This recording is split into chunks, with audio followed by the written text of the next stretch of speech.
kaibigan yung tatay natin, tapos sa'yo, magkaibigan din. Oh, eto. Salamat, Kylie, ha. Iris, bilisan mo nga. Tay, saan ba tayo pupunta? Di pa naman tayo kumakain, ha. Wala nga tayong lulutuin. Pupunta tayo kay paring Randy. Mangungutang muna tayo dun. Tay, kay paring Randy muna naman. Di ba anak na si Kylie? Ang baba ng hininga nun. At saka, pwede naman tayo sa iba mangutang, ha. Ano? Mangungutang tayo sa iba? Hindi pa nga tayo nakakabayad eh. Tsaka yung si paring Randy, madaling mauto yun. Kaya, ang gagawin lang natin, makipagplastikan. Tsaka tiisin mo na lang yung amoy nila. Kasi naman wala tayong kakainin. Anong gusto mo? Walang makain? Sige na nga po, Tay. Di na po ako masyado hihinga para di ko maamoy yung baho nila. Sige, sige. Tara na.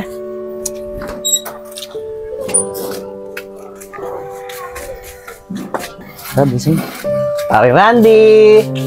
Paring Randy! Tay, di pa lumalabas na amoy ko na. Kumingin ako, marinig ka eh. Pre! O pre, ikaw pala pre. Anong kailangan mo pre?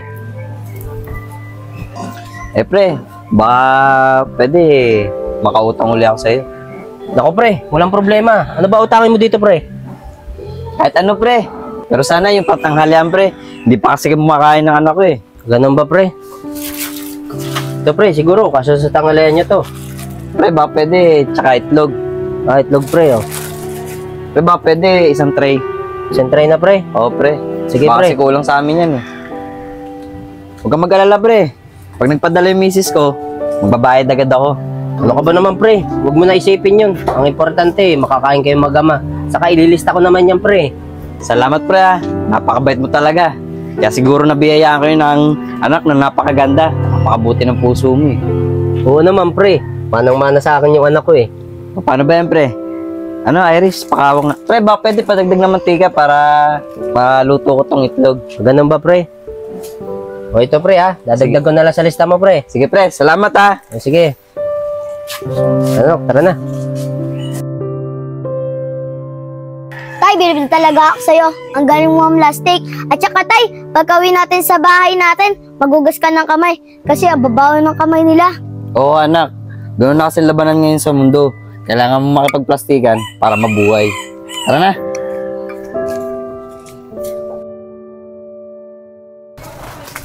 Ayun, ano ba yan? Wala naman tayong pagkain. Oo nga eh. Jackie, wait lang. Tignan mo si Kyle, oh. May dala pagkain. Tara, puntahan natin. Maganda yan. Uy, Kyle. Tignan mo si Irish, oh. Yung crush mo. Hello, Kyle. Hi, Irish. Alam mo, Kyle, ang pogi-pogi mo at ang bango-bango mo. Kyle, alam mo ba? Nagugutom na tong best friend ko. Ganun ba, Irish? Hindi na lang ito. Gisi, bigyan mo na lang sa kanya yan.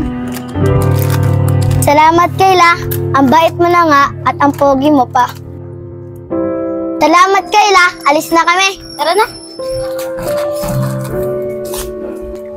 Irish, ang sarap no? Irish, ang galing mo na. Totoo bang crush mo si Kyle? Ayoko nga sa kanya at saka mukha siyang tuko, no? Inuuto ko lang siya. At ang sabi ng tatay ko, matuto daw tayo mamalastik para mabuhay ka. Ganun ba yun? Oo. At saka in fairness, no? Mas mapogi pa si JC kaysa kay Kyle. At saka ang baw-baw ng hininga ni Kyle, no? At saka crush ko si JC. Tara na nga. Tara na. Ano parang Aris? Kala mo magiinom tayo? Lakas ako sumuguya, wala ka pa naman pera. Parang wala ka naman tiwala sa akin eh. Basta pag nagyaya ako, relax ka lang sa akin. Tara, may pupuntahan tayo. Saan parang Aris? Tara. Paring Randy. O pre, ikaw pala. Pre, may problema kasi ako eh. Naniningil kasi ito si paring Lando eh. Ayaw niya akong tantanan. Ipababarangay daw niya ako. Wala na kasi ako ibang lalapitan. Kundi ikaw lang pre. Ikaw lang kasi yung kaibigan ko rito. Ganun ba pre? Pamimili ko sana to pre. Sige pre, papayaran ko na lang sa iyo pre. Magkano ba utang mo kay parang Lando? 500 pre. Kaso may tubo pa, 100. Bali 600 pre. Oo pre. O ito pre. Salamat pre. Huwag ka mag-alala pre. Pagka nakaluwag-luwag ako at nagpadala na yung asawa ko, babayaran agad kita. Walang problema yan pre. Maraming salamat talaga pre. Tunay talagang kaibigan. Okay lang yan pre. Pre, baka pwede. Makautang na rin ako ng pang-ulam namin mamayang gabi. Salamat pre ha. Dito na kami. Oh kuya. Randy, nakasalubong ko kapatid ko si Aris ah. Ano ba yun? Ang dami niyang dala. Binayaran ba lahat sa'yo yung kinuha niya? Eh alam ko hindi pa nagpapadala yung asawa niyo na. Yun na nga po Kuya Barok eh. May utang pa siya dito. Nakalista pa yung utang niya. Tapos nangungutang na naman. Tapos yung utang niya kay Lando, ako pa rin nagbayad. Pero Kuya Barok, wala rin naman po ako magagawa eh. Kasi kaibigan ko naman si paring Aris.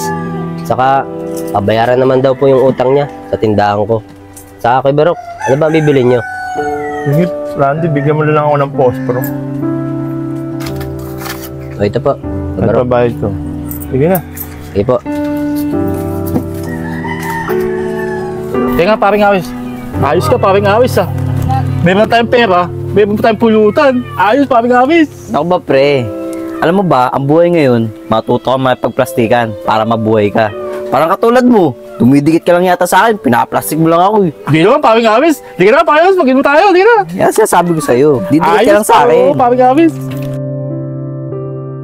Irish, kala ko ba ililibre mo kami? Nagugutom na ako eh. Oo nga, Irish. Tignan mo si Irish namamayat na. Kala ko ililibre mo kami. Baka wala ka naman pera. Parang wala naman kayong bilib sa akin eh. Akong bahala sa inyo, ililibre ko kayo. Tara na. Oops, teka lang. Kylie! Ay, ikaw pala, Ate Irish. Bakit? Alam mo, Kylie, ang cute-cute mo at ang ganda-ganda mo. Talaga ba, Ate Irish? Nagmana kasi ako sa tatay ko eh. Kaya pala eh. Kylie, ano yung hawak mo? Ah, ito. Pera to. Bakit mo tinatanong? Pwede para muna ako niyan. Kasi di ba nga magkaibigan yung tatay ko at tatay mo. At saka magkaibigan naman din tayo, di ba? Ayaw nga pala magkaibigan yung tatay natin tapos sa'yo magkaibigan din.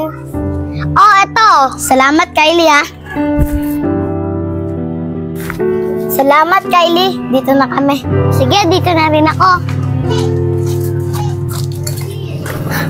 Tay, nandito na po ako. O ikaw pala, Kylie. Ano Kylie, nakuha mo ba yung 50 ang pinapakuha ko kay Ate Diding mo? Yung kulang niya dito sa tindahan? Opo, tay, nakuha ko po. Kaso nga lang po, tay, hiniram po ng anak ni Kuya Aris. Nagugutom daw po kasi siya eh. Ah, ganun ba Kylie? Hiniram pala ng anak ni Aris yung pera. Sige na, kumain ka na doon sa loob. Sige po, tay. O, Kuya Barok, ano pala ang bibili niyo Kuya Barok? Bigyan mo nga ako ng bawang sa kapamita, Randy. Sige po. Irish, ang galing mo talaga na. Paano mo nayakap si Kylie? Eh, ang baho-baho nun. Malamang, tinakpan ko ilong ko. Ang galing mo talaga. Alam nyo, Jackie, Arisha, mabaho man yan o di nyo totoong kaibigan, plastikin nyo para makuha na yung gusto nyo. Ang galing mo talaga, Irish. Iris, tama ba yung sinasabi mo? Na plastikin mo mga kaibigan mo para makuha mo lang mga gusto mo? Sino nagturo sa iyo niyan? Tito, ang turo po sa akin ng tatay ko para mabuhay ka dito sa mundong to. Makipagplastikan ka. Ayan po ang turo sa akin ng tatay ko. Ah, ganyan ba, Iris? Ganyan pala ang turo sa'yo ng tatay mo. Hindi mo ba alam masama yun? Alam mo ba, yung batang kinuna mo ng 50 pesos, sabi niya sa tatay niya, nagugutom ka raw, kaya niya binigay sa'yo. Tapos pag may kailangan ka, paplastikin mo lang pala siya. Hindi mo ba alam masama yun? Kaya mga bata, huwag niyong gagawin yun ha. Opo, Kuya Barok. O, kaya Iris ngayon, sumama ka sa akin para makausap ko tatay mo ha. O sige na mga bata, umuwi na kayo. Sige na.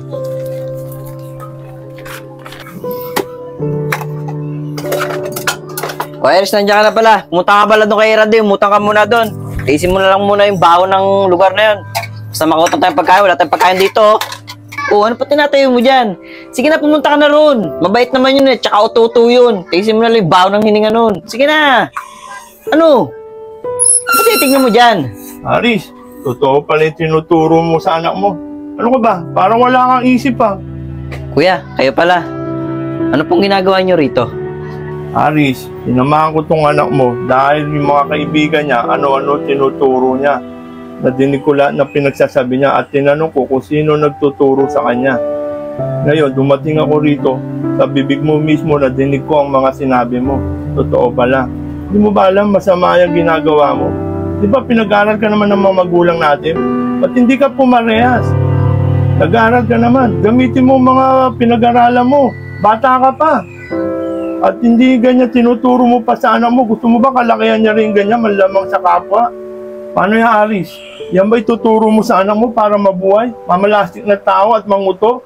Paano yan kung sa iyo mangyari at sa anak mo? Ano gagawin mo? Ano, Aris? Sumagot ka! Sumagot ka! Alam mo naman, di tayo pinalaki ng ating mga magulang ng ganyan. Hindi ka ba natatakot sa karma? Itay mo ba may masamang balik sa inyan? Pakinggan mo ako bilang isang kuya mo. Ano? Sumagot ka! Parang Randy. Uy, ikaw pala, pre. Ano, pre? May kailangan ka ba, pre? Mangungutang ka uli. May sardinas ako dito, pre. Baka, pre, hindi pa kayo kumakain. May lakimi dito, pre. Taka sardinas. O, pre, o. Ano, pre, o? Kunin mo na, pre. Ako hindi, pre. Salamat. Ang totoo niyan, pre. Kaya napunta ako rito. Pabayaran ko lahat ng mga utang ko. Bakit, pre? Nagpadala na ba yung asawa mo? Hindi pa, pre. Ang totoo niyan, pre. May pera naman talaga ako. Para pambayad sa'yo. Tsaka, pre. Totoo niyan. Sinungaling kasi ako sa'yo eh. Kahit na may pambayad ako, pinipili ko pa rin mangutang sa'yo. Dahil naabuso ko yung kabaitan mo. Kaya sana, pre. Patawad mo ako ah. Ano ka ba naman, pre? Huwag mo nang isipin yun. Saka, pre, alam ko naman yung ginagawa mo eh. Ang gusto ko lang, pre, ikaw lang makatuklas ng kamalian mo. Yan ang tunay na kaibigan, pre. Umaamin sa kamalian. Maraming salamat sa'yo, pre ah. Irish, may ginarin ng tao dito kay Kylie. Sige po, Tay. Kylie, sana patawad mo ako sa nagawa ko, ha? Irish, pinapatawad na kita kasi inamin nyo na yung pagkamalian nyo. Ganyan yung tunay na kaibigan. Pre, salamat ah. So, pinatawad mo kami dalawa ng anak ko. Tsaka dito si Kylie. Salamat din sa'yo ah. At pinatawad mo yung anak ko.